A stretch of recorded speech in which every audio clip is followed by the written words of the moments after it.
ഇത് നമ്മുടെ ജീവിതത്തിൽ നടക്കാൻ വേണ്ടിയിട്ടാണ് എല്ലാ പരിശുദ്ധ കുർബാനയിലും വിശ്വാസ പ്രമാണം വെച്ചിരിക്കുന്നത്. വിശ്വാസ പ്രമാണം എന്തിനാ? കുർബാനയിൽ വിശ്വാസ പ്രമാണം തുടങ്ങുമ്പോഴേ ഇങ്ങനെ വെക്കരുത്. കാരണം ഇത് നിന്റെ കെട്ടഴിയുന്ന സമയമാണ്. എന്താണ്? യേശുവിൽ ഞാൻ എൻ്റെ വിശ്വാസം ഏറ്റുപറയുന്നു എന്ന് പറഞ്ഞാൽ ബാക്കി എല്ലാ വിശ്വാസത്തെയും ഞാൻ ഉപേക്ഷിക്കുന്നു.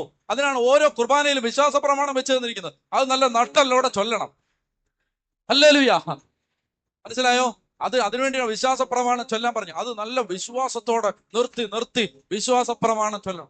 മരിക്കേണ്ടി വന്നാലും, ഞാൻ നിങ്ങളോട് പറയുകയാണ്, മരിക്കേണ്ടി വന്നാൽ, അതായത് മരണമാണ്, കഴുത്ത് വെട്ടാൻ പോവാണ്, എങ്കിൽ പോലും ഞാൻ നിങ്ങളോട് പറയുകയാണ്, അന്യദൈവ ആരാധനയ്ക്കോ ആഭിചാരത്തിനോ മന്ത്രവാദത്തിനോ ക്ഷുദ്രപ്രയോഗത്തിനോ പോകരുത്.